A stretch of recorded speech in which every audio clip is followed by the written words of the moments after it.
कुंडली गौरी हरिभद्र श्री ज्ञानदेव तुकाराम पंढरीनाथ भगवान की जय। मौली ज्ञानेश्वर महाराज की जय। जगद्गुरु संत तुकाराम महाराज, शांति ब्रह्मनाथ महाराज की जय। सचिदानंद श्रीपाद बाबा की जय। सचिदानंद रामदास बाबा की जय। अवधूत चिंतन श्री गुरुदेव दत्त गोपाल कृष्ण भगवान की जय। बोलो रे भाई सब संतन की जय। जैसे स्वप्न माझी देखी ते स्वप्नच साचा पहिले, मग जेवणिया पाहिली तव काही नाही, तैसे ही गान माया भ्रमकारसी वाया, शस्त्रे हणतलिया छाया जैसी आम्ही नरते का पूर्ण कुंभ उलंडला तेथे बिंबाकार दिसे भ्रंशला, तरी भानू नाही नासला तयासले ना तरी मठी आकाश जैसे मठाकृती अवतरल्यासे, ते भंगली आपैसे स्वरूपची तैसे शरीराच्या लोपी सर्वता नाश नाही स्वरूपी, म्हणून तुम्ही निरोपी भ्रांती वापा, जैसे जीर्ण वस्त्र सांडिजे मग नितन विलीजे, तैसे देहांतराचे स्वीकारायचे चैतन्य नाते। आज प्रवचन रूपी सेवेसाठी ग्रंथराज ज्ञानेश्वरी अध्याय क्रमांक 2 श्लोक क्रमांक 20, 21, 22 याच्यामधील ओळी 139 ते 144 संदर्भाच्या ओळी पुन्हा आपल्याला ज्ञानेश्वर महाराज जाता निरोप देत आहेत। 725 वर्षापूर्वी 27 वर्षापूर्वी 727 वर्षापूर्वी त्यांनी घेऊन ठेवलेली ज्ञानेश्वरी आपल्याला कळावी, आपलं जीवन कसं घडावं, आपण कोण आहोत याची ओळख करून देणाऱ्या या ओळी येतात। आपण जरी जन्माला आलो हे सुद्धा स्वप्न आहे। आपण आता सगळे बसतो इथे खाली बिल्डिंगच्या आणि आपल्या माझ्या आत्यांच्या 5.5 महिन्यानिमित्ताने आपण इथे जमलेलो आहे, हे सुद्धा एक स्वप्न आहे प्रवचन चाललंय वगैरे, परंतु आपण त्याचा कधी विचार करत नाही। साधू संत कोणत्या आनंदात होते, त्यांना काय अंतिम सत्य कळालेलं होतं, आपण ते समजून घेत नाही, ते खरं करेल आपल्या पोरांचं आपल्याला ते करायचं, परंतु आपण बघा ना आता बघा आता अनाउन्समेंट केली, ज्यांना व्यवस्थित बसता येते त्यांनी खाली बसायचं, म्हणजे व्यवस्थित बसणारे फक्त 10-12 जण, त्यातनं आपली यशवंतभाऊ जबरदस्ती बसते, ते कीर्तनाला खुर्चीवर असते, म्हणजे एवढी आपली हालत झाली तरी आपण विचार नाही केली एवढी माझी हालत का झाली। मी जेव्हा होतो तेव्हा आमच्या आजीने अशी माझे हात पाय वाकडे तिकडे गेले तरी काय झालं नाही, आता सरळ असून पाहिजे तशी आपण करू शकतो, पण का होत नाही आपलं, ही कोणी कंडिशन केलेली आपण, तरी आपण आपली केली नाही, कारण त्याच्यासाठी पाठवलेलं होतं ते आपण केलं नाही, आपल्याला आपली नोंद करून घेण्यासाठी पाठवले। कोण आहे मी, भांडणं झाल्यानंतर एकमेकाला विचारतो काय समजतो तुला, मला तू मला ओळखलं का बाळा, मी तुला ओळखलं नाही, पण आम्ही सांगतो संत म्हणतात तुम्ही देव आहात, देव आपण सगळे परमात्मा स्वरूप आहोत, परंतु आपल्याला आपली स्वतःची जाण नसल्यामुळे आपण देह बुद्धीत राहिलेल्यामुळं आणि ती देह बुद्धी टाकावं लागते। साप जसा 1000 वर्ष जगतो आणि तो म्हातारा झाला का अशा अडचणीच्या जागेत जातो आणि तिला सांगून घासून घासून घासून निघून जातो, त्यावेळेला त्याची काय पडते, काठ पडते, काठ, त्याचं जेवढं शरीर आहे ना परत नवीन झालाय, तरुण झालाय, तेवढंच त्याची काठ पडलेली आहे, त्या काठीकडे तो लक्ष नाही देत। माऊली ज्ञानेश्वर महाराज सांगतात याच्यामध्ये की टाकोनी अंगीची खोळी सर्प निघाला पाताळी, ते त्वचा कोण सांभाळी, त्या काठीच्या पडलेल्या सापाच्या त्या कोण सांभाळून ठेवतं, सांगा बरं, उत्तर द्यायला पाहिजे।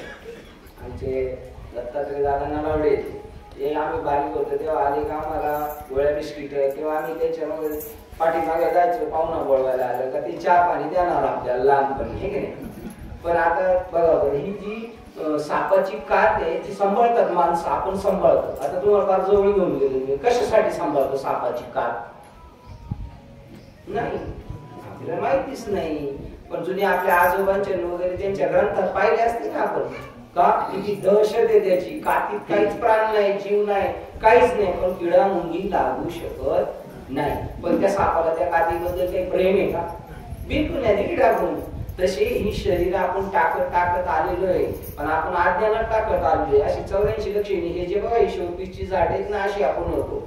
आमचे शिवाजी मामाला लावले आहेत ना, ते मला म्हणले आपल्याला गावाला नको, मुंबईलाच राहू नये, सत्संग असतो, मला मुंबईला जायचं, मुंबईला सत्संग, गावापेक्षा मुंबई बरं वाटतं। त्याच्यानंतर मी एक्सप्रेस हायवेला उभं होतो तर त्या रस्त्याच्या मध्ये ना 2 रस्त्यांच्या मध्ये झाडं लावलेली असतात बघा, 2 रस्त्यांच्या मध्ये हायवेला, कशासाठी ती झाडं लावलेली असतात, ती फळ देणारी असतात का, अशी शोची असतात ना, ती मध्ये कशासाठी लावलेली असतात, ड्रायव्हर सांगणार, ड्रायव्हर कशासाठी मध्ये लावलेले झाड, इकडून एक्सप्रेस हायवे इकडून मध्ये असं एवढा पट्टा ठेवलेला झाड लावण्यासाठी का, समोरच्याच्या लाईटचा प्रकाश रात्रीचा याच्या डोळ्यावर पडू नये आणि ऍक्सिडेंट होऊ नये म्हणून त्याला व्यवस्थित रस्ता दिसावं. पण ती शोची झाडी म्हणलं जे आपले मामा म्हणजे आपल्याला शहरात राहायचं ते ही मृत्यूच्या वेळेला जी आपली वासना राहते, मरणी जया जे आठवे तेच ते गती पाविजे म्हणून माते स्मरावे सदा तुवा. तर ती आपल्यातलीच माणसं आहे ते म्हणजे शहरात राहायचे तर त्यांना बरोबर दोन्ही रस्त्याच्या मध्ये चांगली शोभिवंत झाडं करून ठेवलेली. आपण असेच होतो, मोठमोठे डोंगर होतो, डोंगर दगड होतो, दगड अजूनही पण दगडच आहेत. आपल्याला ते कळून घ्यायचं, ते कळून घ्यायची आपली ताणतच नाही, आपली इच्छाच नाही. कशासाठी आपल्याला बुद्धी दिलेली आहे, पण ती बुद्धी कशासाठी वापरायची? तर दुसऱ्याला किंवा मला काहीतरी घडायचे किंवा दुसऱ्याला बिघडवायचे.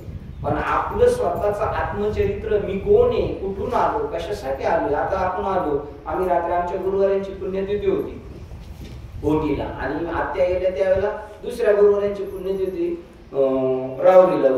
मग रात्रीचा आम्ही दिवस करून इथं आलेलो. कशासाठी आलो? मी तर इथं आलो नाहीच प्रवचन केलं तर म्हणजे ज्याच्यासाठी आलं ते आलं ते केलंच नाही. तसं आपण कशासाठी आलो इथे? घरदार बायको परत सांभाळण्यासाठी बिलकुल नाही. पण तुकडा पाहिजे, झोपायला पाहिजे, रोटी कपडा मकान याच्यासाठीच आहे. बैलांनी कधी ऍप्लिकेशन केले का? आता उन्हाळ्याचे दिवस आले, जरा हवेशीर मांडव बनवा म्हणून. पण शेतकऱ्यालाच काळजी, कारण तो इमाने इतबारे काम करतो ना बैल शेतकऱ्याचं, तर तो हवेशीर करतो उन्हाळ्यामध्ये. पावसाच्या वेळेला पूर्णपणे बांधून चांगला झाकून पाऊस नको लागाय का, तो प्रामाणिकपणे काम करतो. तसं आपल्या वाट्याला आलेलं कर्म आहे ना, ते पण जर प्रामाणिकपणे केलं ना आपण तर देव आपल्याला घरी येऊन भेटेल आणि आपली सगळी कामं करेल. पण नाही करत आपण. आता सरकारी नोकर आहेत त्यांना तर मला नाही वाटत मोक्ष भेटेल म्हणून, त्याला बुद्धी सुद्धा सुचणार नाही. कारण त्यांचा टायमिंग ना कामाचा तो सुद्धा तो 50% त्याच्यातच घालवतात. समोरचा माणूस आपण गेलो तो बँकेत जा नाही तर सरकारी ऑफिसला जा, ते काय भाजी केली, कुठे गेला होता काय ना, आपण इकडे तर पडतो भरायला. मग जो प्रामाणिकपणे काम करत नाही, ती गीता सांगते तुम्ही व्यवहार नित्य शुद्ध ठेवले ना संत घरी येतील. पण आपली तसं नाहीये. तुम्ही आमचं काही कमीपणा सांगतो का? नाही, तुम्ही मी एकच आहे, मी त्यातच आहे. बाबाजी चैतन्य इथे येऊन तुकाराम महाराज मालामाल होऊन गेले तिकडं. अख्खं जग सध्या त्यांच्या पोट भरते, त्यांच्या वांग्यावर नुसतं पोट भरते, अजून वाचतो त्यांना कळालं नाही. पण आपल्याला माहित नाही इथे बाबाजी चैतन्यांनी नेमकं काय केलेलं आहे, काय तुकाराम महाराज घेऊन गेलेले नाही माहिती आपल्याला. ते ज्या दिवशी कळेल ना आणखी सत्य, ते आत्याने समजून घेतलेलं आहे.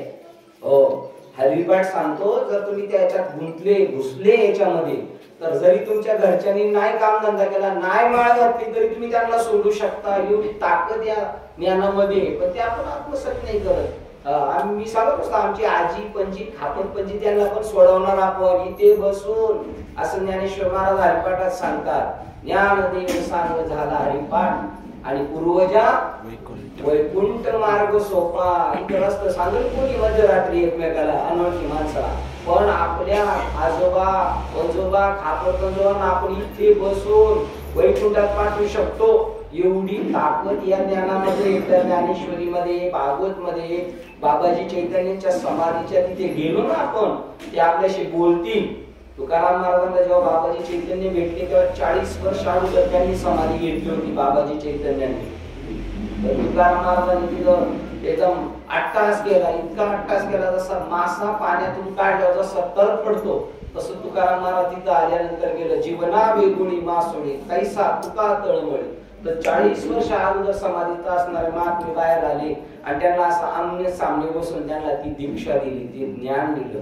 ते ज्ञान दिल्यानंतर सुख दुःखाची काही जाणीव होत नाही. का कोण होतं ज्ञानेश्वर महाराजांचे आई वडील होते, त्यांनी पण समाधी घेतली. जलामध्ये त्यांनी स्वतःचा देह विसर्जन केला, परंतु ते आनंदी होते. त्यांनी सांगितलं मी अवघाची संसार सुखाचा करीन, आनंदे भरेने तिन्ही लोकी.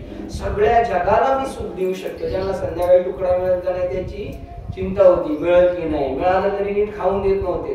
तो व्यक्ती 16 वर्षाचा व्यक्ती प्रतिज्ञा करतो. आपण झालं का? आपण सगळ्यांनी जर पाहिलं आपला प्रपंच तरी कुठं सुखरूप झालेला नाही झाला. कोणाचाही होत नाही, तो कधीच होत नाही. का नाही होत? तो आहेच नाही. हे सगळं दिसतंय ना आपलं, हे सत्य नाही. आणि जे सत्य आहे ना ते आपल्याला कळत नाही. आणि कळून घेण्याची आपली प्रामाणिक इच्छा नाही. इच्छा आहे पण प्रामाणिक इच्छा नाहीये.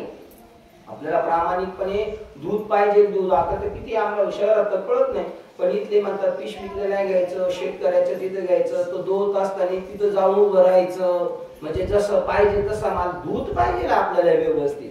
पण प्रपंचातलं ज्ञान नको आपल्याला. सत्य काय आहे याच्यामध्ये? आपल्या अवतीभोवती देव आहे. आता आपण सगळे देवावर बसलेलो आहोत. झोपणं, जेवणं, खाणं, बसणं, उठणं सगळं देवाच्या सोबत चालू आहे, पण त्याला ओळखत नाही आपण. आपल्याला लगेच आमदार बदललेले कळतात, खासदार बदललेले कळतात, पण आपण कोणाच्या संगतीत आहे? आता 50 वर्षापर्यंत मी कशाच्या कोणाच्या संगतीत आहे याचं ज्ञान नाही आपल्याला. तुकाराम महाराज म्हणतात हे चाले हे शरीर कोणाची आहे सत्य, कोणाच्या सत्तेने शरीर चालतं काय माहित नाही, पण सत्तेत बदल झाला का ते लगेच कळतंय. उलट मुंबईत इतकं, मुंबईपेक्षा गावचं इंटरनेट एवढं पॉवर आहे ना. मुंबईमध्ये काय झालं ते गावावरून परत मेसेज येतो आपल्याला, आणि मुंबईमध्ये काय झालं एवढं इंटरनेट पॉवर आहे, एवढी माहिती तर ते इथं बसलेले. पण याचं करा ना, केंद्रात सरकार कोणाचं आहे, राज्यात सरकार कोणाचं आहे, आपल्या शरीरात कोणाचं सत्ता आहे त्याची जाणीव करून घेणं म्हणजे प्रवचन आहे. दशकरीला कीर्तन त्याच्यासाठी आहेत, कारण आता उपरती बुद्धी निर्माण होणार या कंडिशन मध्ये. गेल्या आत्या गेल्या, आपल्याला जायचे, आजोबा कुठे जायचे, काही तर बस नाही. गाडी पाहिजे तर आता इतकं कल्याण गाडी किती वाजता आहे, ठाणा गाडी किती वाजता आहे, तिथं घरून बघतोय ट्रेन मधून, घरून ट्रेन किती वाजता आहे, बस किती वाजता आहे, घरच्या घरी रिझर्वेशन करतो. इथलं रिझर्वेशन केलं का आपण जायचं पुढचं काय नाही. गेले एक माणूस आपल्याला हरवला तर पेपरला ऍडव्हर्टाईज, टीव्ही बातम्या याच्यामध्ये साखू, मोबाईल मध्ये ग्रुपवर योग्य बक्षीस दिलं जाईल, आमचा माणूस हरवलाय, आमचा माणूस हरवलाय. कुठे गेले तर आत्या सांगा बरं. त्या गेल्या नाही पण आल्या नव्हत्या असं कल्पना आहे, असं ज्ञानेश्वर महाराज म्हणतात. तुम्ही कल्पना केली, आले गेले, येत नाही जात नाही. कुंभाराने तो माठ जो बनवलाय ना त्याच्यामध्ये त्यांनी काय केलं, मातीला आकार दिला आणि वापर त्या पोकळीचा करतोय. आता या पोकळीचा वापर करतोय आपण. ही पोकळी ही बिल्डिंग बांधायच्या अगोदर होती. बिल्डिंग आहे तरी आहे, आणि बिल्डिंग पडली तरी पोकळीचा केव्हाच नाश होत नाही. तो मैतीला जो माठ फिरवतात ना कोरा, तसं आहे. आणि कोरा माठ म्हणजे यांनी काही केलं असेल, एखादा माळकरी असेल, एखादा खाणारा पिणारा असेल तर दोघांना कोरीच मारतायत ना, खाणारा पिणारा जरा रंगून मारती असतात का? नाही, यांनी काहीच केलं नाही. कारण आत्मा काहीही करत नाही, हे आकाश काहीही करत नाही. या आकाशात थंडीने ते लटलट कापत नाही, पावसाने हे आकाश भिजत नाही, उन्हात तापत नाही. असं आपलं स्वरूप आहे. याच्या आतली पोकळी, नाकाच्या आतली पोकळी, नसाच्या आतली पोकळी, पोटाच्या आतली पोकळी, ते आपलं वास्तव आहे. आणि हे वरती फक्त खापर आहे. ही खापर कशासाठी? वापर व्यवस्थित करायचा आणि जीवनाचं सोनं करायचं म्हणून. म्हणून आपल्याला साधू संतांना शरण गेले पाहिजे. आपल्या वाडवडिलांचा उद्धार करायचा आपल्याला. जसं लहानपणी त्यांनी आपल्याला सांभाळलं, तो त्यांचं वय झालं आपल्याला सांभाळावं लागतं ना, तसं व्यावहारिक ज्ञान त्यांनी आपल्याला दिलं. तर आपल्या घरात असा एखादा डोकेबाज निघाला पाहिजे आध्यात्मिक. आता आध्यात्मिक क्षेत्रामध्ये सुद्धा भुलभुलही आहे. तिथं फक्त वरवर वरवर समुद्रात बघा कोण मासेच गोळा करून येतोय, कोण तेल गोळा करून येईल, पण त्याच्या खाली खनिज द्रव्य तिथपर्यंत पोहोचणारे अत्यंत दुर्लभ लोक आहेत. तसे या परमार्थिक क्षेत्रात सुद्धा फक्त वरच्यावर चालू आहे. आजपर्यंत पोहोचलं पाहिजे ना. असं पोहोचायचं असेल तर, ते ज्ञान यायचं असेल तर पवित्र तुळशीची माळ घातली पाहिजे. प्रवचन ऐकायला बरं वाटेल आपल्याला, कीर्तन ऐकायला बरं वाटेल, नियोजन करायला आवडेल आपल्याला. आपल्या आईच्या 5.5 महिन्याला दशकरीला कीर्तन ठेवायला आपल्याला आवडेल. पण कीर्तनात सांगितलेलं अंमलात आणायला नाही आपल्याला परवडत, ते नाही पटत. मजा आहे नाही हा टाइमपास का? जसं लग्नाच्या वेळेला वाजंत्री येतात तशी हे वाजंत्री येत काय? हे आपल्या जीवनाचं सोनं करणारे सांगणारे. पवित्र तुळशीची माळ घातल्याशिवाय जगायचं नाही, आणि पवित्र तुळशीची माळ घातल्याशिवाय मरायचं नाही, असं संत वाङ्मय सांगतो. आपल्याला घेणं देणं नाही, आम्हाला घेणं देणं नाही. आमचं काम झालं का आम्ही चाललो निघून. परंतु आंघोळ पांघोळ केली गेलेल्या माणसाला आंघोळ पांघोळ करून तिरडीवर बांधल्यानंतर मंजुळाची माळ, तुळशीचा पाला तोंडात ठेवल्याशिवाय पुढे पाठ होत नाही, त्याला वर इंटरेस्ट नाही. पण हे आपण समजून नाही घेत. आपण म्हणतो ते काय आहे त्याच्यात पावर आहे, पण आपण समजून घेत नाही. म्हणून साधू संतांना शरण गेलं पाहिजे, मनुष्य जन्माचं सार्थक केलं पाहिजे. मिळालेली पंचमहाभूत साह्यभूत झाली आता, आणि वय झाल्यावर लटलट काप करतो की नाही. ती जेव्हा साई येते बरे, आमच्या गावचे आमदार तिथं गावचे लोक म्हणायचे घ्या व्यायामशाळा बांधून घ्या, पाण्याची टाकी बनवून घ्या, आपल्या एखादा हॉल बनवून घ्या मंदिराच्या पुढे. डांबरीकरण करून घ्या, आमदार आहेत, साह्यभूत आहेत तर करून घ्या. तसा आत्मा साह्यभूत आहे अजून आपल्याला, अजून काहीतरी करू शकतो. शेवटचा 1 तास पुरला होता एका राजाला, 1 तास उरला खटवान दळायला. भाग्यदशा पैशी प्राप्त झाली. 1 तासात मोक्ष मिळतो, फार कमी वेळात भेटतो. जीवनाचं सार्थक. काशीला जायला आपल्याला आवडेल, पण काशीला जाऊन काय करायला सांगितले ते करायला आपल्याला परवडत नाही. त्याच्यासाठी खूप मोठं बिल पावती फाडावं लागते. म्हणजे या देहावर तुळशी पत्र ठेवावं लागतं. पण कधी ठेवतो आपण? दूर उतू गेलं का आमच्या तिथे चांगलं असतं, चांगलं असतं. मग पहिले ठेवायचं ना उतू जायला नाही. जेव्हा सगळं होऊन जातं तेव्हा म्हणतो कृष्ण आपण, जेव्हा ताकद नाही ना वसूल करायची, कोणाला उसने पैसे द्या, जा तुला सोडून दिले कृष्ण आपण, का ताकद नाही वसूल करण्याची. म्हणून जोपर्यंत पंचमहाभूत साह्य आहेत तोपर्यंत आपल्या जीवनाचं सहाय्य करायचं, मदत करून घ्यायची, जीवनाचं सार्थक करायचं. 1 तास राजा होता इथला, त्या राजाने स्वर्गात जाऊन वरच्या लोकांना, इंद्रादिक देवांना मदत केली आणि तो जिंकून दिलं. मग तो म्हटला, ते देव म्हटले तुला काय पाहिजे सांग, आम्ही बक्षीस देतो. तो म्हणला मला फक्त एवढं सांगा माझा मृत्यू कधी. म्हणलं 1च तास उरलाय तुला. असं म्हणजे 1 तासात माझ्या जीवनाचं सार्थक होईल असं मला सांगा. आपण सप्ताह करतो ना गावामध्ये 7 दिवस, तर परीक्षित राजा म्हणला होता 7 दिवसात मला मोक्ष भेटेल असं सांगा. आता आपल्याला त्याची मोक्षाची गरज नाही. आपण म्हणून काय पैसे लागत नाही सांगा. आमच्या गावची माणसं आहेत त्यांना म्हणलं सप्त्यामध्ये आम्ही माळ घाला. ते म्हणले महाराज आम्हाला अन्नदान करायला सांगा, वाटलं तर ते करेल आम्ही, पण माळ घालायचं सांगू नका. आपले ते बाबू नलवडे ते पहिले मला म्हणायचे ते गंड्या दोऱ्याचं काय ते सांगू नको बाळा म्हणायचं. गंड्या दोऱ्याचं काय ते नाणीला सांग, मला सांगू नको. कारण चांगलं आहे ना, पेरवलं पाहिजे ना. 25 तोळ सोने घ्यायला पैसे पाहिजेत ना खिशात. अशी माळ घालायला सुद्धा पुण्याई असावं लागते. ती कधीची असावं लागते? बहुत सुकृताची जोडी म्हणून विठ्ठली आवडी. आणि त्याच्यासाठी हे सांगणं कशासाठी? तुमचं आपलं कल्याण करण्यासाठी. साधू संत दिवस रात्र आपल्याला सूचना देत असतात. बघा आता तरी पुढे हाची उपदेश गेला आयुष्य, अरे गेला गेला हा नरदेह, मग कैसा जी भगवंत आहे की नाही. मग आता आहे ते सावध व्हायचे. आणि नाही झालो काही उपयोग नाही. जी पळापळी चालू आहे ना, ही स्वप्नातली पळापळी चालू आहे. हे काय खरं नाही अशी ज्ञानेश्वरी म्हणते. जैसे स्वप्ना माझी देखील ते स्वप्नाचं साचा पाहिजे, मग जीवन या पाहिजे तो काहीच नाही. स्वप्नामध्ये मी राजा झालो आणि जागा झालं राजा आहे का? नाही. तसं आता आपण स्वप्नात येत सगळे. हो, आपलं घर दार वगैरे, जात पंथ हे सगळं खोटं आहे. जसा एखाद्याने पैशावाला माणूस आहे, त्याने काय केलं 5-5 तोळ्याचे 5 तोळ्याचा खंडोबा बनवला, 5 तोळ्याची म्हाळसा बनवली, 5 तोळ्याचा राक्षस बनवला आणि 5 तोळ्याचा घोडा बनवला. आणि त्याला अडचण आली ना म्हणून तो काय केला, मोडायला गेले घेऊन. 5 तोळ्याचं काय बनवलेलं आहे? खंडोबा, म्हाळसा, 5 तोळ्याचा राक्षस आणि 5 तोळ्याचा घोडा. आणि हे घेऊन गेल्यानंतर सोनाराच्या टेबलावर ठेवलं. तो खुश झाला, अरे खंडोबा आणलाय, म्हाळसा आणले आणि राक्षस पाहिलं बरोबर त्या सोनाराने उचलला, रस्त्यावर फेकून दिला. देईल का नाही? सोना फेकून देईल का नाही? देईल का नाही? का नाही देणार? सोने ते फक्त आकार आहे त्याला खंडोबाचा दिलेला, राक्षसाचा, घोड्याचा, खंडोबाचा, पण ओरिजिनल काय ते सोने. तशी आपण तत्व रूपाने ब्रह्म रूपाहू, ईश्वर स्वरूपाहू हे आपल्याला करून घेण्यासाठी मनुष्य जन्म दिलेला आहे. आणि वेळ पण वाढून दिली, कोरोनामध्ये वेळ वाढून दिलेली, तरी पण आपण नाही जाणून करून घेत, त्याची जाण नाही आपल्याला. तर आमचे गुरुवारी आता म्हटले की आता पुढच्या वेळेला आम्ही देवाला सगळ्यांनी अर्ज करून ठेवलेले.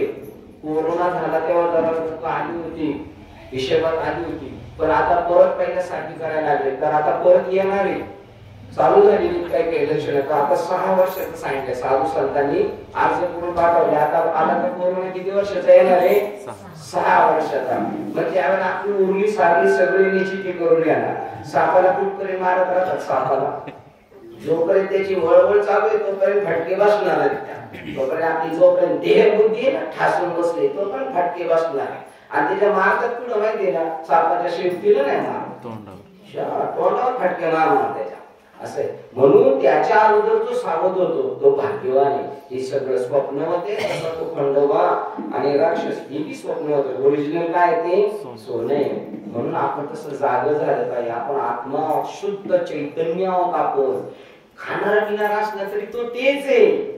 ते दिसतंय हे सगळं खोटं आहे आणि आहे ते खरं दिसत नाही आपल्याला. तो चष्मा घ्यायचा. बघा मागे पिक्चर होता आला एक छोटा चेतन, तो बघायला जायचा ना, तिकीट घेताना चष्मा द्यायचे आणि जर पिक्चर बघताना चष्मा काढला तर काही दिसायचं नाही. तर छोटा चेतन बघायला सुद्धा चष्मा आहे आणि हा मोठा चेतन जो आपल्यामध्ये सगळं जीवनाचे उठाठेव करतो त्याला ओळखायला संत चष्मा देतात, ज्ञान देतात आणि त्या ज्ञानाने हे जगाकडे बघितल्यानंतर आपल्या सगळी जनावर सुद्धा तिचे, साप सुद्धा तिचे, कुत्री मांजरी तुमच्यात येण्या तिथे कितीतरी लोक आहेत त्याला वाघ असं समोर भेटतो पण काय करत नाही. का नाही करत? काही चित्त शुद्ध झालं का शत्रू मित्र होता. वाघ खात नाही त्याला, सर्प चावत नाही, विंचू डंक मारणार नाही, कारण त्याला कळणार हे आपण एकच आहोत म्हणून. आणि असं ज्ञान घेतल्यानंतर आपण स्वप्नातून जाग होतो. बाबाजी चैतन्याने तुकाराम महाराजांना स्वप्नातून जाग केलं. हो, त्यांना देवाचा भोजना मागती तूप पावशेर आणि पडीला विसर स्वप्न माझी.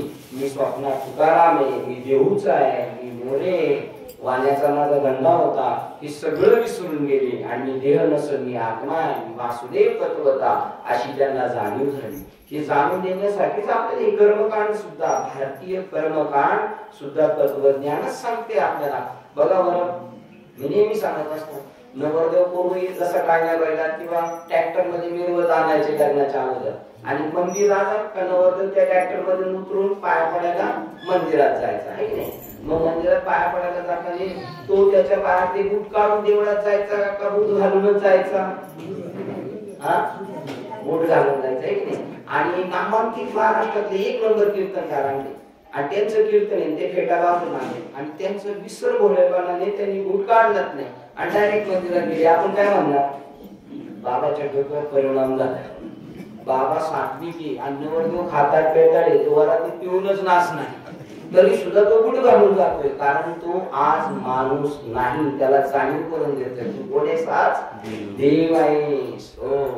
तुझी बायको लक्ष्मी तुला पाळण्यात घातली तेव्हा आत्या आली होती, मावशी आली होती, नानी होती, मामी होती. पाळण्यात घातली म्हणायची राम घ्या, कृष्ण घ्या, दत्त घ्या, गोविंद घ्या, गोपाळ घ्या. म्हणजे तो कोण होता? देव आहेस तू देव आहेस, तू देव आहेस. पण खरे काय तो देव म्हणतोय आपण? तुम्ही पण टाकलं असं का नाही पाळण्यात राम घ्या, कृष्ण घ्या, दत्त घ्या. ते खरं होतं का? आपण करायचं म्हणून करायचं आपल्याला? खरे का? करायचं म्हणून करायचं? खरंय का? करायचं म्हणून करायचं आपल्याला? खरंय हे म्हणते करायचं म्हणून करायचं. बरं, मुलगी झाली, मुलगी तिला पाळण्यात ठेवताना आपण म्हणतो नाही सीता घ्या, मंजोदरी घ्या, द्रौपदी घ्या असं म्हणतो. असं म्हणतो तुम्ही पाळण्यात टाकले का? नाही म्हणतो का? सीता घ्या, मंजोदरी घ्या, द्रौपदी घ्या. मावशी होय मावशी म्हणतात का? मुलीला म्हणतात सीता घ्या. मग काय म्हणतात मुलीला सुद्धा? राम घ्या, कृष्ण घ्या, गोविंद घ्या. लिंग भेद नाही आत्म्याकडं. इथून तिथून सगळे आपण आत्मा आहे. पुरुषांच्या आतला आत्मा तळमळला आणि तुमच्यातली आत्मिक तळमळली असं म्हणतो का कधी कोणी? नाही. तर आत्मा हा व्यापक आहे आणि तो एक आहे, दोन नाही. असं जाणणारे खूप लोक कमी आहेत. त्याच्यासाठी तुम्ही आपल्या जीवनाचं संकट करून घ्यायचं असेल तर पवित्र तुळशीची माळ घातल्यानंतर हे सगळं ज्ञान कळेल, एरवी नाही. आणि आता हे जे सत्य दिसतंय तैसी ही जाण माया, माया आहे दिसतंय. बघा रात्रीच्या वेळेला अर्धा प्रकाश आणि अर्धा अंधार आहे आणि त्यावेळेला चाबूक पडलेला आहे, रश्शी पडलेली आणि अचानक पाहिलं आपण तर काय वाटते आपल्याला? ते साप वाटतं आणि त्या सापावर पाय पडला आणि आपल्याला वाटलं साप चावला तर विष चढल का? पाय कशावर पडलाय? चाबकावर पडलाय आहे ना. मग आपल्याला वाटलं साप आहे आणि पाय त्याच्यावर आपला पडला आणि आपल्याला वाटलं साप चावला मला, तर सापाचं विष चढेल का? चढतं. ज्ञानेश्वर महाराज म्हणतात, कारण तुमची कल्पना एवढी जबरदस्त आहे ना, ती कल्पना करते हे सगळ्या गोष्टी. म्हणतात किरडू तरी कापडाची परी लहरी येत होती साची, तैसी मरती या जीवाची तो आश्रय घेतली. पाय पडला होता रश्यू आणि मी म्हटलो होतो सापावर पडलाय, तर त्याची चेकिंग केली तर त्याच्यामध्ये विष निघाले. विष कारण असं मन हे मनाने सत्य समजलेले. मनाने जर मन संपलं ना आपलं, मंदिरात याच्यासाठी जायचं असतं नमन होण्यासाठी, अमन होण्यासाठी. मन नाही मला मन नाही. मनाने सगळे घोटाळे केलेले. एक मुली आजोबा अंतिम स्थितीमध्ये आणि सारखं म्हणतात माझी मुलगी कधी येईल, माझी मुलगी कधी. मुलीला निरोप पाठवला, बाबा सारखे तुझी आठवण काढतात. ते म्हणजे आता पोरांच्या परीक्षा आलेल्या आहेत, मग परीक्षा झालेली होती, तिच्या पोराच्या परीक्षा झाल्या तर इकडे बाबाची परीक्षा चालू आहे, ठीक आहे. मग परीक्षा झाल्यावर ती येस तोपर्यंत येईल, अरे बाबा ये, आता म्हातारा बोलत सुद्धा नाही, ताईला बोलवा ताईला बोलवा, ये तर म्हणली मग येते 4 दिवसांनी. त्याच्यानंतर बाबा ओळखायचं माणसांना फक्त, ताई आली गेली, डोळे उघडायचं बंद करायचं पण बोलायचं नाही. पहिली वाचा गेली, आता मन ताळ्यावर होतं, बुद्धी ताळ्यावर होती, कळत होतं. आणि ती जेव्हा आली ना त्यावेळेला ते म्हणले मी आले तर म्हाताऱ्याला काहीच कळा नाही, कारण त्यावेळेला काय निघून गेलं, मन निघून गेलं. पहिली वाचा जाते, मग मन जातो आणि मग प्राण जातो माणसाचा. बघतात ना आता चालू आहे का अजून, म्हणजे अशा एक स्टेपने आपण जातो. मन गेल्यानंतर कोण शत्रू नाही आपला आणि कोण मित्र नाही. मंदिरात जायचे कशासाठी, नमन होण्यासाठी. मग आपलं मन शिल्लक नाही, अमन होण्यासाठी. आणि ही गोण आहे, पिशवी आहे, घाणीची पिशवी आहे, याच्यामध्ये लई घाण भरलेली. कचऱ्याची पिशवी टाकताना तोंड बांधून नेऊन फेकून देतो की नाही, ही आत्ता सुद्धा तसलीच पिशवी आहे. पण आपल्याला त्याच्याबद्दल जाण आहे, आपल्याला प्रेम आहे याच्याबरोबर. म्हाताऱ्या माणसांची पांढरी झाली तरी ते लाल करतात नाही तर काळी करतात, एवढे या नासक्यावर प्रेम आहे. पण ज्याच्यामुळे त्या आत्म्याबद्दल राहिलं पाहिजे प्रेम, त्याच्याकडे काहीच आपल्याला पूर्णपणे आपण अंधारात आहोत. तैसे स्वप्नाला गेले पाहिजे, मग स्वप्नाचा साचा पाहिजे, मग जेवण्या पाहिजे तो काहीच नाही. बघा ही माया अशी, ही जाण माया. प्रवचनात सुद्धा गाणं चालू होते, चांगलं करायला गेलं तुम्हाला अडकले आणि विचित्रच करणार. सप्त्याच्या टायमाला माळ घातली का वरतीच्या टायमाला माळा निघत, कारण आपण जे पेरलं ना तेच उतरणार. करणी करे फिरकी डरे, करणी करके पछताए, बीच लगाए बबूल के जो आम कसे आहे, येडे बाबळीची बेरी टाकले खाली तर आंबे येतील का, कधीच येणार नाही. म्हणून आपल्याला ही जाण माया रशीवर साप. एखाद्याला आपण मुंबईला गेलो, महिन्यानी जर उतरलो स्टँडला, ती बाबळ डाळ गेली असते, पण ती बाबळ आहे ध्यानातच नाही. नुसता माणूस दिसतो आपल्याला, नुसता माणूस गुंठेवर गुंठेवर. आणि त्यात कोणी सांगितलं पाहिजे आपल्या फाट्यावर ऍक्सिडेंट झालेले, तिथं 12-1ला असतेच. आहे काय झाड आहे, तुम्ही कल्पना केली भूत लागलं त्याला. ती गाय निघाली, गायला निघालं तो ना माझ्या मागं कोणतरी येते, गाय याचे चप्पलचा आवाज येते, छाट छाट छाट छाट. आणि त्याच्या दगडी त्याच्या मागं लागते, त्या चप्पलच्या उडून तो दगडी मारते मला कोणतरी. ही काय आहे, माया आहे, कल्पना आहे, ती फसवते. नदीच्या किनारी दुपारच्या 12च्या तारणाला चांदी पडलेली दिसती, चांदी आपल्याला. कशामुळं, शिंपल्यांची तोंड उघडी झालेली आणि प्रकाश पडल्यानंतर चमचम चमचम चांदी दिसती. चांदी दिसती त्याचं नाव माया आहे. रशीवर साप दिसतो त्याचं नाव माया आहे. खांबावर भूत दिसतं त्याचं नाव माया आहे.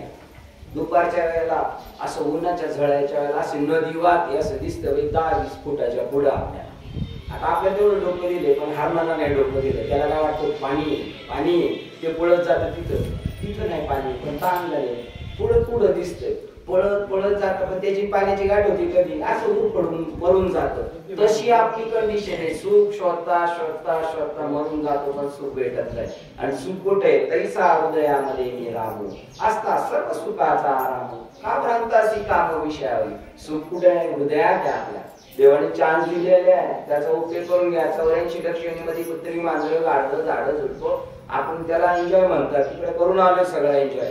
आता सुटायचंय का, सुटायचं असं ते गोल्डन चान्स दिलेले आहे. मनुष्य शरीर दिलं आणि बुद्धी पण दिलेली आहे. काय बुद्धी नाहीये, सांगा बरं. कितीतरी गावात अशी काही लोक असतील साधी, आता कमी असतील. सरपंच कोण आहे माहित नाही, आता कोण मुख्यमंत्री तो माहित नाही, पंतप्रधान कोण आहे ते माहित नाही, एवढी सुद्धा बुद्धी नाही. पण ज्याला बुद्धी दिली त्याने त्याचा वापर करा ना. काय खावं काय प्यावं हे सुद्धा आपल्याला कळत नाही. कोणत्याची संगत करायची, कोणाशी संगत करायची ते कळत नाही आपल्याला. का, सात्विक आहार नाही. काही खायचं, तब्येत सुधारायची म्हणून काही खायचं, त्याने तब्येत सुधारत असते, बुद्धीचा ऱ्हास होत असतो, आत्म्यापासून पतन होत असतो. जे माळकरी कुटुंबात पूर्व जन्माला आले, घरात बनवतीच नाही मांसाहार, त्याला वाटतं मला हे खावं, मला वाटतं खावं, त्याचे घरचे सांगतात बाहेर खा, पण तो घरी मन मोकळेपणाने खावं असं वाटतं. आणि हीच वासना त्याची राहते. मग पुढच्या वेळेला देव म्हणतो डायरेक्ट तुला वाघच बनवतं, चल फ्रेश खाड आहे. आणि तुला दाखवायची गरज नाही, ती शेळी टाकली, बोकड्या टाकल्या, त्याची शेपटी तोंड ठेवायची. 100% हे काय त्याला माहिती, ते कशासाठी शेपटी आणि ते ठेवलेलं असते तोंड, दुसरंच खातोय का काय कळण्यासाठी ना, ओळखून फक्त ते नाही फ्रेश खायचं, पण भेटतं का त्याला खायला? नाही. तो ज्या रानात आहे तिथं गोरून गोरून चालू आहे, जनावर पण जात नाही जवळ, आणि त्याला रात्रीचं फिरायचंय आणि नाही भेटलं ना तो दुसरं काहीच खाऊ शकत नाही, त्याची चामडी तो खातो. नाहीच काही भेटलं तर कापून त्याची अशी चिरून चिरून तो खाऊन टाकतो. असं ज्ञानेश्वरी सांगितलं. म्हणून काय खाल्लं पाहिजे, काय पिलं पाहिजे, आपल्या वासना संपल्या पाहिजे. आपण सगळी झाडं झुडपं होतं, ऊस होतो, कुत्री मांजरं झाडं सगळं होतं ना. आता एक देवाने चांद दिलेला आहे 84 हे तीर्थकर सुंदर नर तुम पाया खाया पिया सुख से सोया नाहक जमाना खोया कमल मुख राम भजन को दिया. हे ईश्वराला जोडण्यासाठी मुख दिलेले, डोके दिलेले, डोळे दिलेले, हात पाय कान दिलेले, जेणे तू जोडसी नारायण. ईश्वराला जोडण्यासाठी ते आपण करायला पाहिजे. पण आपण फसलेले, कोणाच्या आरी गेलेले? मायेच्या आरी गेलेले. असत्याला सत्य समजू लागलं, सत्य तर माहितीच नाही आपल्याला. तू भ्रमत असी वाया, हे पळणे आपलं फुकटचं. कोण सक्सेस नाही होत संसारात, कोण नाही होत.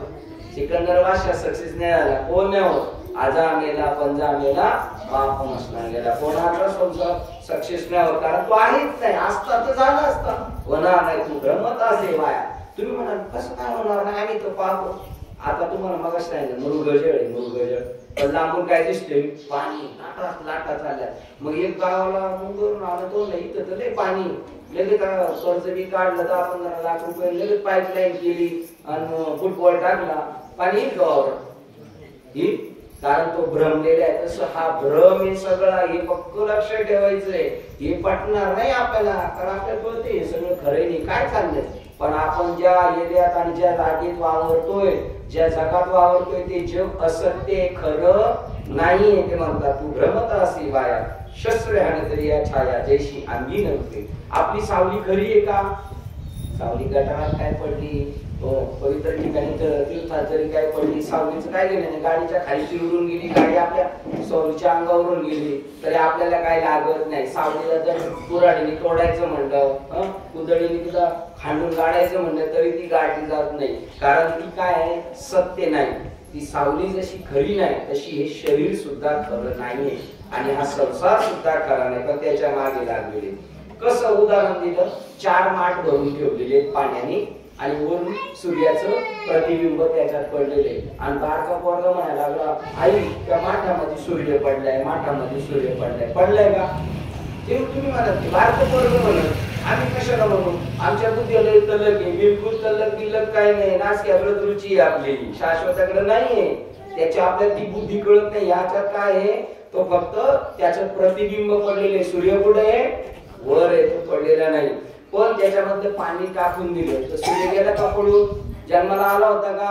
किंवा संपला का तो? नाही. तेव्हा पूर्ण कुंभ उलंडला, तिथे बिंबाकार दिसे भ्रंशला. त्या माठातलं पाणी ओतून टाकलं किंवा माठ फोडला तर सूर्य गायब झाला का? तसं आपल्यातला आत्मा गायब होत नाही. आपण मरत नाही, आपण जन्माला येत नाही. हे सत्य समजून घ्यायचं आपल्याला. का पूर्ण कुंभ उलंडला तिथे बिंबाकार दिसे भ्रंशला परी घालू नाही नसला तया सरी. जरी माठातला सूर्य गायब झालेला दिसला पाणी नसल्यामुळे तरी सूर्य काय गायब होत नाही.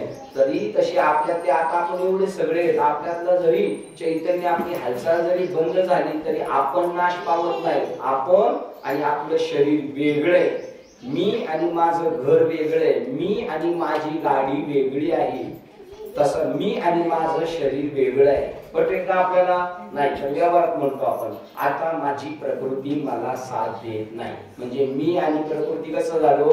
वेगळा झालो. आता माझी प्रकृती मला साथ देत नाही. म्हणजे ही माझी प्रकृती मी याच्यापेक्षा वेगळा आहे. आणि तो जो मी आहे ना आपला, तो मी तो शुद्ध आत्मा आहे. त्याच्यावर दुसरा वेगळी मी आलेला आहे. संपत थंडी आहे वेगळी आहे. आणि त्याच्या खाली ओरिजिनल मी आहे. तो मी वासुदेव तद्भक्ता तत्वरूपाने मी परब्रह्म आहे, मी आत्मा आहे, मी चैतन्य. आणि मग त्याच्यानंतर आपल्याला खरं कळलं जातं का मी सुद्धा परमात्मा आहे. माझा नाश होत नाही. शरीरात आद्या आल्या पण नाहीत आणि गेल्या पण नाही. पण हे आपल्याला लगेच पटणार नाही. कारण आपण म्हणणार आहे तर दाखवा असं. पण नवरात्र काय केलं आपण? तो पिंगला कळत भरतरी राजात पडला होता ना स्मशानामध्ये रडत, माझी पिंगला गेली, माझी पिंगला गेली. आणि तिथून कोण चाललं होतं? गोरक्षनाथ आमची म्हणजे तुला अशा 1000 पिंगला मी देतो. पण त्यांनी पहिलं नाटक काय केलं, त्या गोरक्षणी माठ आणला डोक्यात आणि तो जिथं रडत बसला होता पिंगला पिंगला म्हणून त्याच्या नजरेत आला. त्यांनी पाहिलं हा मला पाहतोय, माझ्याकडे लक्ष केंद्रित केलं. त्यांनी पाहिलं हा आता आपल्याकडे पाहतोय आणि मडका सोडला आणि फुटला आणि रडायला लागला, माझा मटका फुटला, माझा मडका फुटला, माझा मडका. तर तो भरतरी म्हणला तुझे मडके अशी मी 1000 देईल तुला करून. तो म्हणलं तू कशासाठी रडतो? म्हणलं माझी पिंगला गेली. म्हणला तुला बी अशा 1000 पिंगला करून देतो. कारण पिंगला म्हणजे मडका म्हणजे काय, खापर आहे का आतली पोकळी? खापर नाही, आतली पोकळी म्हणजे माठ आहे. वापर कशाचा करतोय? फक्त त्या पोकळीचा वापर करायचा म्हणून कुंभाराने असा आकार दिलाय त्या पोकळीला. तसा आपल्याला देवाने आकार दिलाय, फिर त्याच आकारावरती देशी मातीला आकार. विठ्ठला तू वेडा कुंभार. देवाने आपल्याला चांद दिला, पृथ्वी, पाणी, तेज, आकाश आणि वायू अशी पंचमहाभूत एक रूप करून त्याचा माठ बनवला. तसा हा देवाने आपला माठ बनवला आणि त्याच्या आपल्या पोकळीचा वापर कर आणि जीवनाचं सार्थक करून घे. त्याच्यासाठी तू भ्रमत राहू नको, हे खरंय असं समजू नको, तू भानू नाही असं जाताय असे. दुसरं उदाहरण देतात आता मैतीच्या माठाचं आणि काल्याच्या माठाचं उदाहरण देतात. मैतीचा माठ कुठला फोडावा लागतोय, तो कोराचा असतो आहे की नाही. त्याच्यानंतर काल्याचा पण कसा असतो, कोराचा असतो आहे. काल्याचा माठ फुटल्यानंतर ते खापऱ्या गोळा करून घेऊन जातो का नाही आपण, आणि आपल्या आजोबाचा माठ फोडल्यानंतर स्मशानातून ते खापऱ्या घेऊन येतो का नाही आपण घरी. कारण त्यांनी काल्या केला नाही, देवाशी त्यांनी ऐक्य केलं नाही. त्या खापऱ्याला कोण विचारत नाही, उलट त्याचा फोटो पण नको म्हणतात. आता तर बाहेर जाऊ देतो, मेलेल्यांचा फोटो ठेवायचा नसतो. आणि जिवंत पण मेलेलेच आहेत. आता ज्ञानेश्वर महाराज म्हणतात जिवंत आहे ते पण मेलेले आहेत, आपल्यात काहीच ताकद नाही. पॅरलेस झालेल्या विचार ताकद आहे का? त्याचं सगळं ताकद त्याला हात उचल, हात उचल तर नाही उचलताय. तो उचलतो कोण हात? आता हा माझा हात कोण उचलतोय? मी. माझ्या ताकद नाही, तो उचलणारा वेगळा आहे, त्याला ओळखायचं आपल्याला.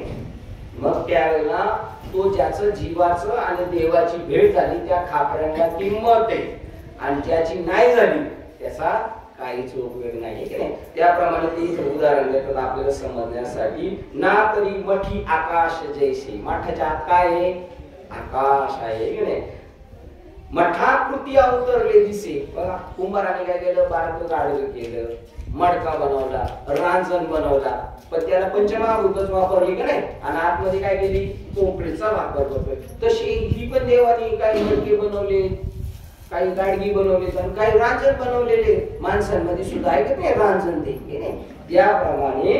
पण त्याच्या आतमध्ये काय, त्या मडक्याच्या आतमध्ये आकाश, गाडग्याच्या आतमध्ये आकाश आणि रांजणाच्या आतमध्ये काय आहे, आकाश आहे. ते म्हणतात ना तरी मठी आकाश जैसे. मठाकृती अवतरले दिसे. आता आकार कशाला आलाय? आकाशाला आकार आल्यासारखं दिसते. वाटत झालेले, थांबच झालेले, उंच झालेले, कणगी असो ते केवढी त्याच्या आतमध्ये पोकळी. परंतु आपण ती पोकळी पाहतो, कवरचा आकार पाहतो, पोकळी पाहतो का आकार पाहतो? आकार पाहतो. आणि हरिपाठात काय सांगितलं? अव्यक्त, निराकार, नाही ज्या आकार आणि जे थोन चराचर हरिसी गली. याच्यात आकार नाही, निराकार तत्व आहे. ते आपण तसेच आहे, आपल्याला पण आकार नाहीये ठीक आहे. पण आपल्या बरोबरचे सगळे आकार पाहणारे, त्यामुळे आपण ठाण करून घेतलं. जसं आपल्या मुलाला आपण आयडी प्रूफ करून दिलेलं आहे, जन्माला आलं तर त्याला काहीच माहित नसतं. त्याला माहित नाही हे आपले चुलते, हे आपले मामा आहेत, आपण त्याला ओळख करून देतो आणि मग ते डोक्यात ठेवतो मी या जातीचा आहे. त्याला काहीच माहित नव्हतं, ते निरागस असतं. ते निरागस त्याला तसं ठेवलं असतं तर तो ज्ञानी झाला असता. आपण त्याला मलिन केलेलं आहे, तू मुलगा आहेस, तू मुलगी आहे, तू अमुक जातीचा आहे, तुझं आडनाव ते, तू एवढा शिकलेला, हा डॉक्टर आहे, हा इंजिनियर आहे, हे वरच्या रंगाला आपण बोललेले. पण आतमध्ये सगळ्यांचं तत्व कसं आहे, एक आहे. ही चांगदेव महाराजांनी सांगितलं की तुमच्या आपल्या अंगावर सगळ्यांच्या काय आता कापूस आहे, कापूस. पण आहे का आपल्याला ज्ञान द्यायचं? आपण म्हणणार शर्ट आहे, टोपी आहे, पायजामा आहे, साडी आहे, पण त्याचं मूळ स्वरूप काय आहे? कापूस आहे. तसं आपलं मूळ स्वरूप काय आहे ते आपल्याला काय माहिती. आणि आपलं माहित करून घ्यायचं नाही. जे त्याच्यावर काय अडते, अहो मेलं म्हणजे गेलो, किती पाहिलंय मोक्ष दीक्ष महाराज. आणि ही लोक सप्ताह कमिटीमध्ये आता यांना काय असलं सांगा. मी गावाला आलो, माझ्याकडे पैसे मिळून आपल्याला बैल घ्यायची, मला काय अक्कल आहे का? पैसे पण अक्कल कमी. मग मला जर बैल घ्यायचे असेल तर कोणा बरोबर न्यायला पाहिजे? ज्याला बैल घ्यायची अक्कल आहे त्याला. तो गेल्या बैलाला गेला तर बैलाचं काय बोलून पाहणार आहे? दोन बोलून पाहणार. 2 दाताचा आहे, 4 दाताचा आहे. बैल घ्यायला सुद्धा पारखी लागतो. कीर्तनकार बाबा ठरवायला नको का पारखी? त्यांनी बाबाचं तोंड खोलून पाहिलं पाहिजे. हा बाबा 2 दाताचा आहे का 4 दाताचा आहे? बैल काय पारखाय पाहिजे. तसं इथं याच्यात गळ्यात माळ नाही. कोरे फक्त बिगर माळाचा माळकऱ्याने आरशात जाऊन बघायचं. माळकऱ्याचा गळा कसा दिसतो आणि बिगर माळकऱ्याचा गळा कसा दिसतो. आणि टीव्ही वरच्या मालिका पाहायच्या. राक्षसांचे गळे कसे दिसतात आणि देवांचे गळे कसे दिसतात. काय नसते राक्षसांच्या गळ्यात, काय नाही, मोकळे सगळं. तर आपल्याला ती जाणीव झाली पाहिजे. आपण जीवनात घडायचं. ज्याला बुद्धी दिली ना देवाने, गावाचे चालन करणारे जे कार्यकर्ते, त्यांनी स्वतः पहिलं करून घेतलं पाहिजे. आपलं सार्थक तेव्हा करणार. रामकृष्ण परमहंसाला एक म्हणला, मी समाजसेवक आहे. तुला म्हणले समाजाचं अधिष्ठान माहिती का? समाजाचं बोलतो तू माहिती का? समाजसेवकातून लगेच पाट्या लावायची इच्छा करतो. मी हे केलं, मी ते केलं. समाजसेवक असतो का काय केलं त्याचं त्याला माहीत नसतं. आपल्याकडून काय चांगलं झालं, काय वेळ झालं, काय केलं नाही, आपण करत राहायचं. ना तरी मठा आकाश जैसी मठी अवतरली असे, तो भंगली आपसे स्वरूपची. या आमच्या आत्या आहेत ना, यांच्या एवढं योगदान आता आपल्या इथे बसणाराचं एकाच पण नाहीये. बोरवाडीचा सप्ताह, हिवऱ्यातला सप्ताह, मुक्ताबाई खाचं सहकारनगरचा सप्ताह आणि शिव चिदंबरचा सप्ताह, या आणि यांच्या मुलगी सगळ्या सप्त्याच्या कार्यक्रमाला हजर. यांना रात्रीचा वाघ काय करीत नाही, आपल्याला करतो वाघ. बघा, दोघी मायलीची नेहमी सप्त्याला आणि रिकाम्या हाताने नाही. 5,000, 10,000, 25,000 पर्यंत पावती फाडतात या त्या. त्यांना कळालं सारखं आहे. बाबा मला त्यांचं भूत, आमची आई म्हणते, बाई तुम्हाला वाघाची भीती नाही का? जाऊ ते देवाच्या कामात जाताना देव सांभाळेल, है ना आपल्या देशामध्ये. आमचे वडील रात्री 11ला पाणी भरायला जातात आणि 9 ते 11च्या कीर्तनाला कोणच येत नाही. 9 ते 11च्या कीर्तनाला काय येतोय? वाघ येतो. आणि रात्रीची राहिली ते 11ला ना, तेव्हा 12 द्यायला मी वडिलांबरोबर जातो. खाली वाटणार सगळ्या सऱ्यांना पाणी येतं. मी त्याला विचारतो, उसाला पाणी घालताना वाघ नाही का? नाही, उसाला पाणी घालताना नाही वाघ येतात. वाघ कधी येतो? कीर्तनाला जातो.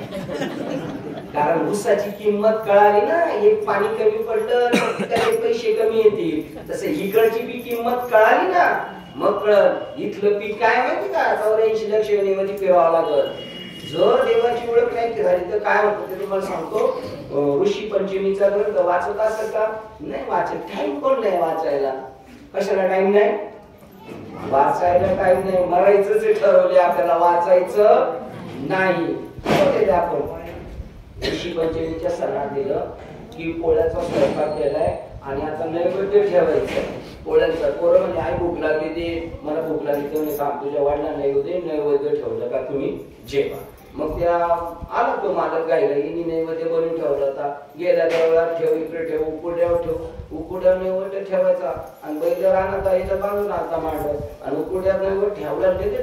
ठेवताना पुत्रीने तोंड घातलं त्याच्यात. असं चाबू होता, फटकावला तिला. ती पुतळी रडत रडत मांडवाकडे गेली रडत रडत आणि त्या बैलाला म्हणते, बघा ना त्यांनी मला मारलं, त्यांनी मला मारलं.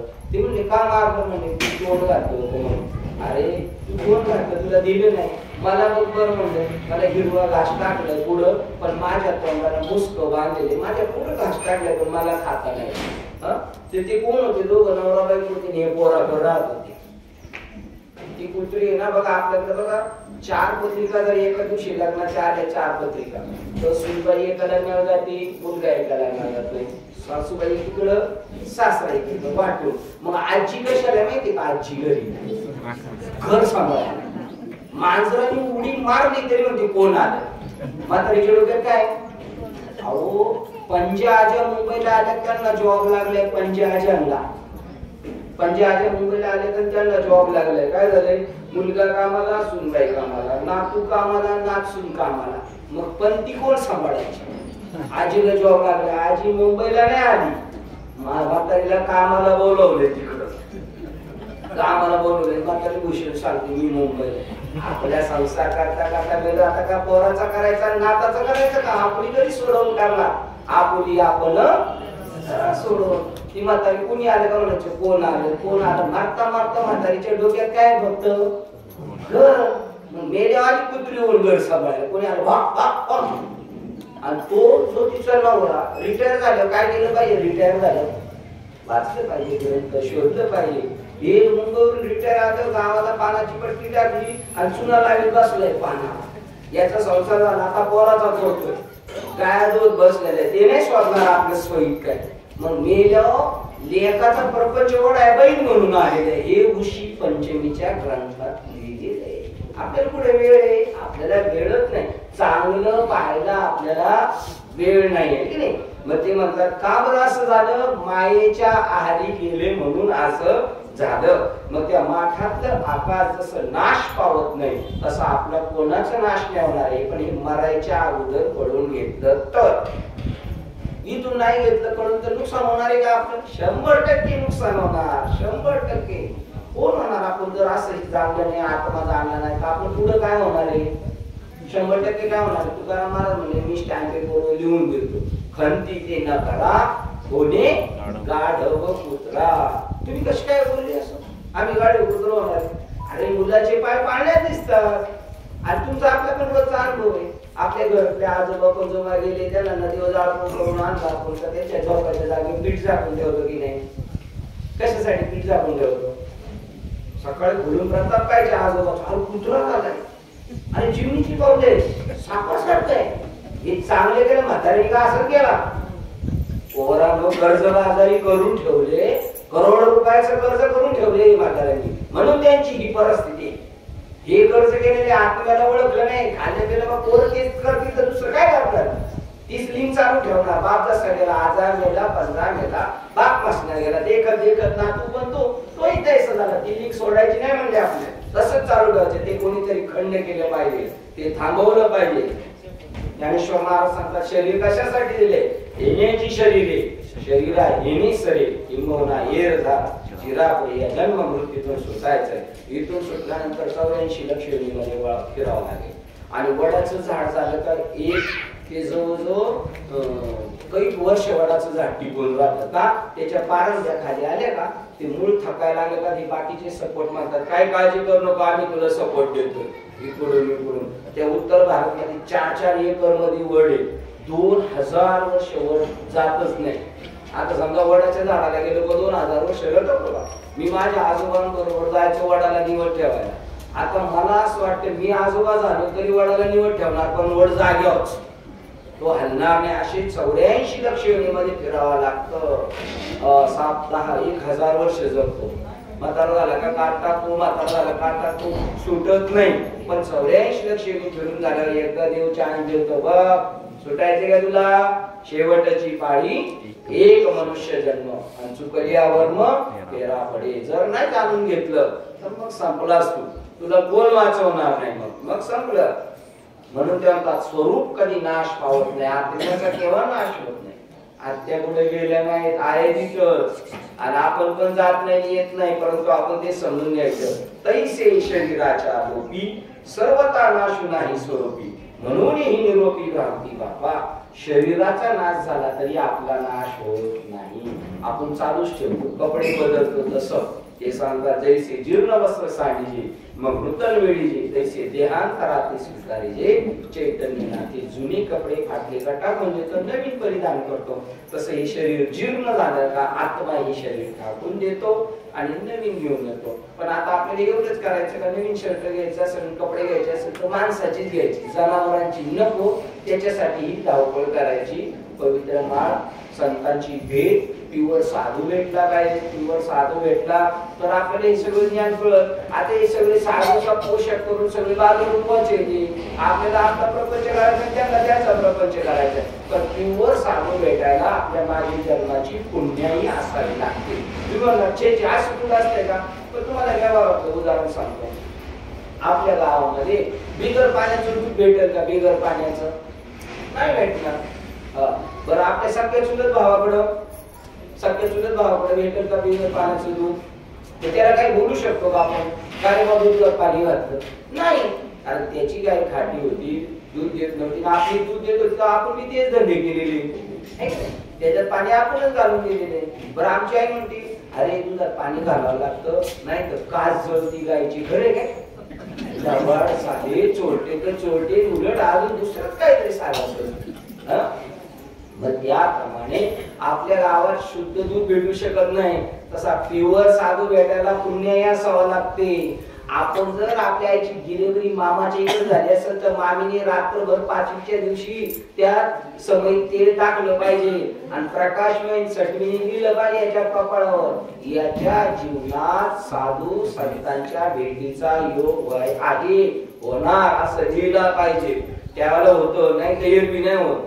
त्या रत्नाकर डाकू वाल्या कोळी त्याच्या जीवनात योग होता, दरोडेखोर लुटारू, पण त्याच्या जीवनात नारद मुनींची भेट होण्याचा योग होता. आपल्या जीवनात आला पाहिजे, येत नाही बहु अवघड हे संत भेटी परी जग जेठी करुणा केली. देवाने आपल्यावर कृपा केली पाहिजे आणि परत साधूशी संबंध जोडला पाहिजे. इतकी साधूशी जवळीक झाली पाहिजे तर तो म्हणला पाहिजे आपल्याला घे ना बाबा घे, मी तुला देतो घे. नाही, तेवढी संबंध जोडला पाहिजे. लग्नाला गेलं बघ, मानपान करताना ऑर्डिनरी पाहुणे आले त्यांना भेटा वेगळा आहे, घरातले त्यांना वेगळं आहे, जरा अजून जवळचं आहे त्याला वेगळं आहे. आणि तुमच्या आपल्या ओळखीचं सांगतो उदाहरण, गावठी गाईचं दूध येतं रोज अर्धा लिटर, त्याच्याबरोबर एवढी साईज काढून वर्षांनी एवढा तुपाचा डबा झाला वर्षाने ना. आणि उन्हाळ्यामध्ये काय झालं, सुनबी गावाला आली, लेक बी गावाला आली, आणि मग जाताना हा तुपाचा डबा काय केला, दोघी एकाच दिवशी मुंबईला निघाल्या, सुनबी लेक बी. आणि मग म्हातारीने काय केलं, तो तुपाचा डबा सुनला दिला, है का नाही. लेक बी चालली मुंबईला आणि सुन बी चालली, आणि म्हातारी तुपाचा डबा कोणाला दिला, दे का नाही सुनाला, दे का, कारण सुनाला त्रास होईल तू खाल्ल्यावर. लेकीला देणार, कारण तिचा संबंध जोडलेला आहे. तसा साधूशी आपला तेवढा जवळचा संबंध राखून ठेवलेलं खास आपल्या जीवभावाच्या माणसाला देतो. तसं साधू पण त्याच्याकडचं दिव्य ज्ञान राखून ठेवलेलं तुकाराम महाराजांना बाबाजी चैतन्याने दिलं ते ज्ञान आपल्याला भेटलं पाहिजे. मग शरीरावरचं प्रेम निघून जाणार. शरीर तात्पुरतं आहे, क्षणिक आहे. लहानपणी आपण पळत होतो, आता पळताना घाबरतो, नको बाबा आता मोडतोड झाली तर लवकर नीट व्हायची नाही. कारण आपण शरीराला जाणतो, लहानपणाचं शरीर जाणतो, मध्य वयातलं जाणतो, उतार वयातलं जाणतो. शरीर बदलतं पण मी बदललेलो नाही. मी म्हणजे शरीर नाही, मग शरीर असलं काय नसलं काय तर मी अजर अमर असा आत्मा आहे. याचं नाव लिहिलं जातं, लग्नात पत्रिकेत लिहिलं जातं, चिरंजीव अमुक अमुक याचं लग्न आहे. आणि 6 महिन्यांनी पत्रिका येते, अमुक अमुक कळवण्यात अत्यंत दुःख होतं, आमचे चिरंजीव गेले. चिरंजीव जात असतात, चिरंजीव म्हणजे कधी मरत नाही तो. आपण मजा म्हणून चिरंजीव लिहित असतो. लग्न पत्रिकेमध्ये कोणाला पाहुण्याला लग्न पत्रिका द्यायला गेलं त्याच्या लग्न नावाच्या अगोदर श्री लिहितो की नाही, श्री संपत खांडे, श्री दत्तात्रय नलावडे.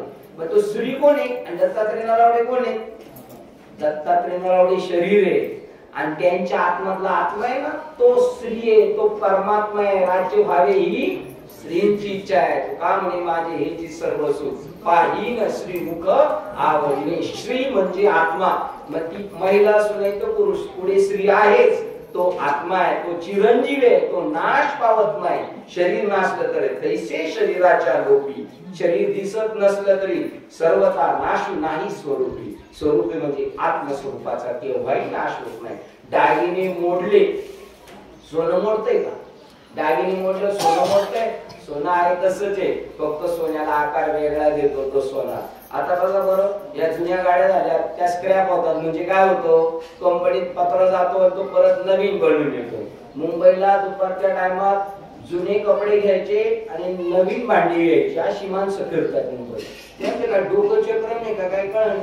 आपली जुनी कपडे द्यायची त्यांना, नवी घ्यायची. आपण किती खुश होतो. ती वेळे जुनी साडी द्यायची, नवा डबा घ्यायचा. ती जुनी साडी दिली आणि तीच फॅक्टरी मध्ये दिली, नवीन बनवून आली. आपण रिक्षाने गेलो 1000 रुपयाला दिली होती तीच साडी. फक्त काय होतं, तिचं परिवर्तन होतं. जैसे जीर्ण वस्त्र साडीजे मग नूतन विडीजे, तैसे देहांतरा ते स्वीकारिजे चैतन्य नाथे.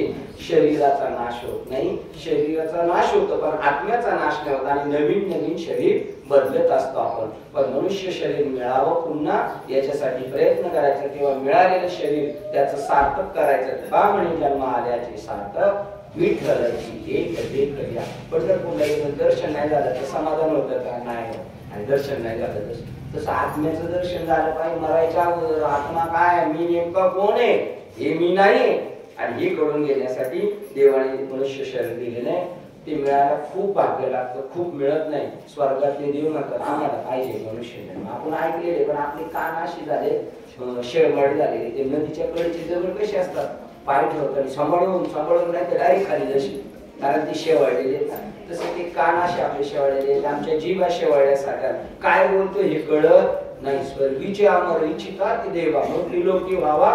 जे वरचे म्हणतात खाली घ्यायचं, खालच्या काही विचार बरं कसं काय चाललंय, आता जायची वाट बघतोय. वरचे म्हणतात खाली यायचं, खालचे म्हणतात वर जायचं. का? हिंमत कळाली नाही. आणि त्यांना कळाली तेव्हा ते खाली यायचं. नारायण नामे होऊन जीवन मुक्त कीर्तनी अनंत गाव. इथं आल्यानंतर आम्ही मुक्तीचा आस्वाद घेणार. आता आम्ही मुक्त होणार या शरीराच्या पिंजऱ्यातून सुटून जाणार. जसं त्या पोपट्याला वाटतं मी भरारी मारावी, मला पिंजऱ्यात नाही राहायचं, तसं आपल्या आत्म्याला पण वाटतं. पण जोपर्यंत आपण जीव दशेतात आपल्या काही वास नाही तोपर्यंत तो फिरवणार आपल्याला. ईश्वरच सोडवत असतो आणि ईश्वरच गुंतवत असतो. आपण काहीच करत नाही. पिक्चर मध्ये एक चोर होतो आणि एक राजा होतो, एक पोलीस होतो. हे डायरेक्टरच्या मनावर आहे का कलाकारांच्या मनावर आहे? यांच्या नाही मनावर, डायरेक्टरने ठरवलेले. तसं आपला चित्रपट सगळा ठरवलेला आहे, काय काय रोल करायचा आपल्याला. त्याप्रमाणे आपल्या ईश्वराने त्या ईश्वराला पान व्हायचे, आपल्याला प्रसन्न करायचंय. आणि बाबा मला सोडव रे बाबा या दरवेळी, मला बस झाली, माझी पूर्ण निश्चिती झाली, मी शांत झालो, असं कळून घेण्यासाठी ही गोष्ट आपल्याला करायची. पवित्र तुळशीची माळ घाला. माळ घातल्यानंतर घातल्याशिवाय राहू नका. ओढणं नाहीये, ते आपल्या सोडवण्यासाठी आपले पूर्वज करत होते, पण मधी फटा पडलेला आहे, ते सोडून द्या. मुलांना जर शिकवायचं असेल, करिअर करायचं असेल, त्यांना आत्म्याचं ज्ञान द्या. हे काय नाही पोट भरायची विद्या काय करणार आहे. आमचा पोरगा अमेरिकेला गेला, पोट भरायला गेला का काय धर्म सांगायला गेला, तिकडे स्वामी विवेकानंद गेले तशी पोट भरायचं पोटी भरायला म्हणून तिकडे गेला. असं उलट म्हणावं लागतं. शिकले पाहिजे पण आत्मज्ञान झालं पाहिजे आपल्याला. त्याकडे उपनिषदात सांगितलं मुलगा सारखा प्रश्न विचारायचा, तुम्ही दान करता, राजा दान करायचं. म्हणलं बाबा मला कोणाला दान करणार, म्हणजे तुला यमाला दान केलं. तो यमाच्या दरवाज्यात गेला, मग यमाला प्रसन्न केलं. तर यम म्हणला तुला काय पाहिजे? म्हणला मला आत्मज्ञान पाहिजे, मला आत्मज्ञान पाहिजे. आत्मज्ञानासाठी जीवन व्यतीत करायचं असतं. आळंदी जाऊन म्हणा साधी पोरं तिथं जीवन काढतात, थंडीमध्ये इंद्रायणी स्नान करतात, माधुकरी आणून खातात, स्वतःची कपडे धुतात. आपल्या पोरांना स्वतःचा रुमाल घेता येईल, कुठं रुमाल ठेवलाय. आई म्हणजे जशी काही मोल करीन बाईची, तिला काही सुधरत नाही. ती म्हणजे हाय ते जीवन जगायचं, मला आता असंच मारायचं. अरे त्यांना सुधरा, आपणही सुधरा, आपल्या जीवनाचं सार्थक करा. पुन्हा 100% मनुष्य शरीर भेटणार. म्हणून सात्विक आहार घ्या. माळ घालायला परवडायचं नाही, जास्त पैसे लागतात त्याला. त्यामुळे पहिलं सात्विक आहार घ्या. श्रावण महिन्यामध्ये जास्त उपवास का ठेवलेले? जसा तो पोळी टाकतो ना जाळ, त्या जाळ्यात काहीतरी मासे सापडले, तर संतांनी ते श्रावण महिन्यात जाळ टाकलेले. 4-6 जण सापडतील त्याच्यात आणि होतील माळकरी. आम्ही श्रावण महिन्यात तर गाडी रिक्षा चालवतो, बंद केलं. लोक आमची जोडीदार म्हणतात आज लवकर बंद केली, उपवास आहे का? म्हणजे का ते आज सोमवार दिवस जायच्या अगोदर सोडायचा असतो. आम्हाला नाही बोल, तुम्हाला उपवास नाही, आम्ही खाणारे पिणारे. म्हणलं तुम्ही हंगामी बघता, हंगामी सिजनेबल कंटिन्यू नाही. तुम्ही कंटिन्यू झालं पाहिजे आपल्या जीवनामध्ये. आपल्या जीवनाचं साथ करण्यासाठी सात्विक आहार घ्यायचा.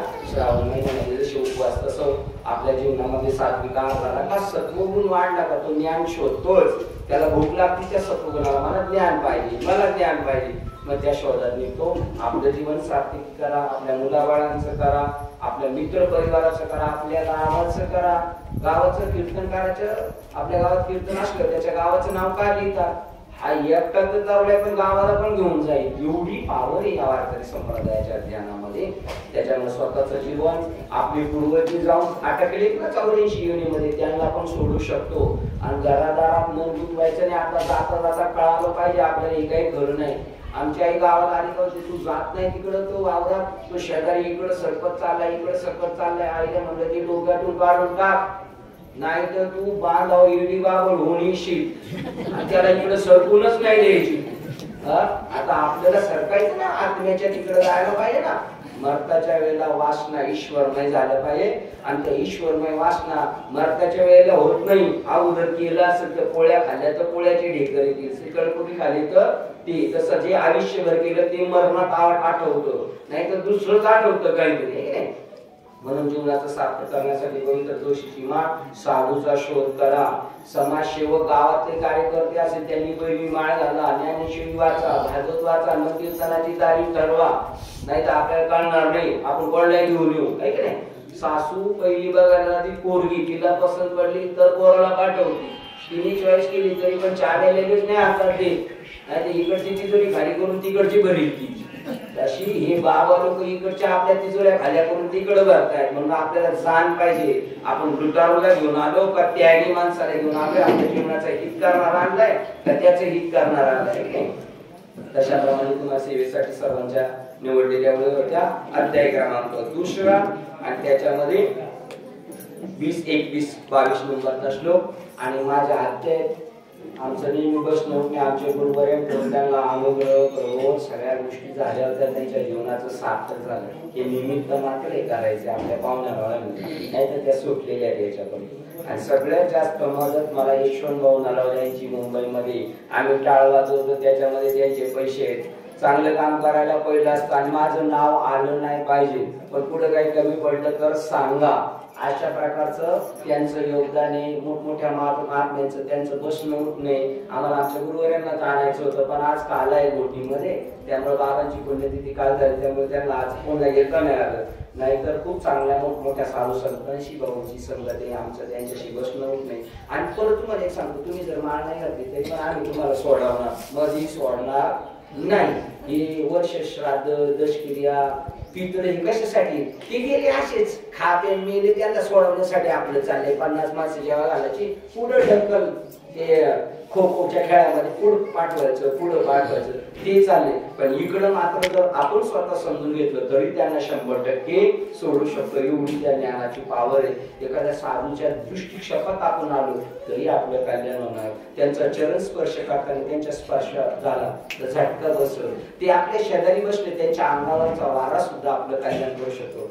जर्दा खाल्लेला माणूस शेजारी बसला तर लगेच कळतं का नाही, मेलेला माणूस कळतो की नाही. तसं त्याच्यामध्ये जसे त्याच्यात आतली वासना वगैरे द्रव्य त्याची ते सेंट त्याचा बाहेर पडतो, तसा सज्जनांच्या संगतीत गेल्यानंतर आपल्या जीवनाचं सार्थक होत असतं. आपल्या जीवनाचं सार्थक करून घ्या. झालेली सेवा माझ्या हृदयस्थ सद्गुरूंसाठी आनंद असेल बाबा अंदाज बाबा आद्या. त्याच्याप्रमाणे दुसऱ्या सर्वात हजर आहे यशवंत भाऊ आमचे, दत्ता बाबा नलावडे आणि ज्ञात आज्ञात आमचे काका मावशी मामा आहेत. आणि हे सगळं कशासाठी माहिती का, आपलं सगळ्यांचं कल्याण करण्यासाठी. एकमेकाचं जसं व्यवहार करतो तसं आपल्या आत्म्याचं कल्याण करून घ्या. ऐकून सोडून देऊ नका. निश्चय करा आपल्याला कधीतरी माळ घालायची, जीवनाचं सार्थक करायचे. माझ्याकडून काही एखादा शब्द चुकला असेल तर तसं काही चुकलेलं नाही, सगळं बरोबर आहे. फक्त बोलतो बा काही त्यांनी जास्त झालं असेल तर त्या सोडून, नाही की नाही. आणि आपल्या जीवनाचं सार्थक करा. मी माझ्या जीवनाचं सार्थक करण्याचा प्रयत्न करतोय. तुमचे माझ्यावर आशीर्वाद असू द्या. माझा परमार्थ सेवेपर्यंत जावं याच्यासाठी तुम्ही आशीर्वाद द्या. तुमच्या आशीर्वादाचं मी अपेक्षित आहे. झालेली सेवामध्ये सद्गुरू सच्चिदानंद सेवा बाबा अंदाज बाबा आत्या साहेब तसेच तुम्हाला सर्व सज्जन प्रभू तुम्ही महेशाच्या मूर्तीने ढोबळा आरती कसे भक्ती म्हणून गोड गंगावती स्वीकार का. ह्या ओळीचा अर्थ आहे माझ्या समोर बसलेले तुम्ही सगळे शांत करेल असं ज्ञानेश्वर महाराज म्हणतात. प्रभू तुम्ही महेशाच्या मूर्ती, तुम्हाला बेल दिली पाहिजे पण आता माझ्याकडे बेल नाही तर मी गोलरूपी बेल तुम्हाला अर्पण करतोय. तुम्ही मला प्रसन्न व्हा आणि मला आशीर्वाद द्या. अशा प्रकारचं हे वर्णने झालेली सेवा इथं थांबवतो. कुंडली गौरदेव हरिविठ्ठल श्री ज्ञानदेव तुकाराम पंढरीनाथ भगवान की जय. माऊली ज्ञानेश्वर महाराज की जय. जगद्गुरु संत तुकाराम महाराज की जय. शांती ब्रह्म एकनाथ महाराज की जय. सच्चिदानंद श्रीपाद बाबा की जय. सच्चिदानंद रामदास बाबा की जय. अवधूत चिंतनम श्रीदेव दत्त गोपाल कृष्ण भगवान की जय। बोलो विष्णु की जय। गणपति बप्पा।